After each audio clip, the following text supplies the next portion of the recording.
cold Georgia morning cracked with tension as a young sergeant at Fort Benning raised his voice. "Sir, I'm going to need you to leave now." Before him stood an elderly man, hunched, wrapped in a weathered brown jacket, clutching a folded American flag like it was life itself. His voice barely lifted above a whisper. "I just wanted to leave this in good hands before I go." "I don't have much time." The sergeant didn't blink. "This is federal property. Unauthorized civilians are not allowed past the main gate. Last warning." The man lowered his eyes, nodding silently and turning to walk away.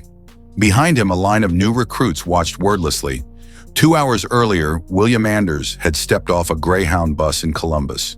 He had no phone, no family, no car, just the flag and a dying mission.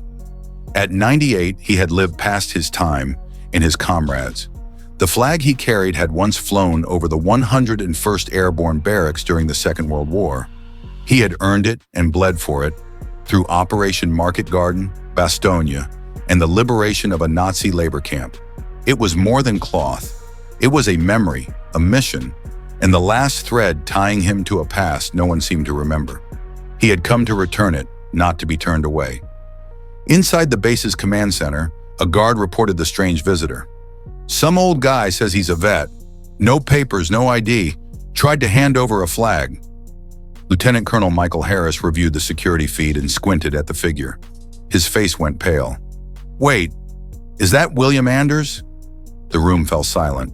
The name struck like thunder. General Alan McCaffrey, temporarily assigned to Fort Benning during a joint summit, overheard the commotion. "Did you say William Anders? Normandy vet? Bronze Star? Silver Star? The man who pulled 6 troopers from a burning wreck?" In seconds, the atmosphere shifted. "Get me his address," barked the general. Back in a small rental home in Columbus, Bill Anders sat alone on his porch, the flag resting on his lap. The cold breeze stung more than the rejection. It was the indifference that cut deepest. He had been invisible, not just to the guard, but to a nation that once cheered men like him. He didn't expect fanfare, but a little dignity, just that. Instead, he had walked home ashamed, questioning if any of it had meant anything at all. He sat in silence, eyes on the horizon, clutching what little was left of the past. At 2:41 p.m., the earth rumbled. From down the street came a convoy of military vehicles, led by a black SUV with 4 stars on the plate. It rolled to a stop in front of Bill's home.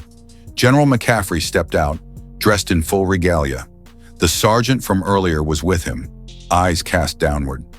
"Mr. Anders," the general said, standing tall and saluting. "Permission to approach, sir?" Bill was speechless. "You're not being forgotten, not on my watch. We made a mistake. We're here to fix it."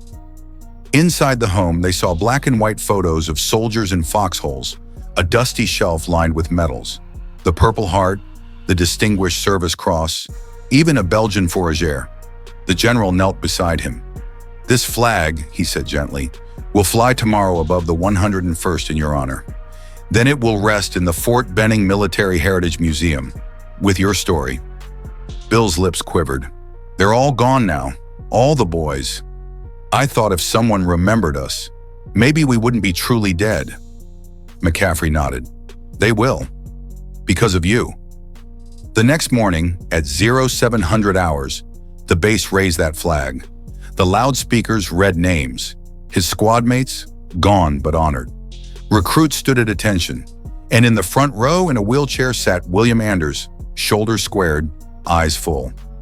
He passed away quietly 2 weeks later, a wool army blanket around him, flag at his side.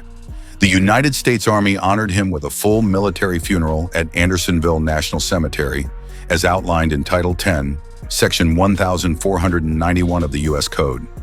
His story wasn't just about service, it was about remembrance. When we ignore our veterans, we lose more than just people. We lose legacy, history, and the soul of sacrifice. Bill wasn't merely a man turned away at a gate. He was every forgotten soldier, every uncelebrated hero aging quietly in a fading world. But not this time, not anymore. At the funeral, applause rang out, not for show, but for honor. The same young sergeant from the gate was there, kneeling as he placed the folded flag onto the casket. "I'm sorry, sir. he whispered, voice cracking. General McCaffrey placed a hand on his shoulder. He forgave you the moment you showed up. A life of service, remembered not by medals but by action. Late, but not too late.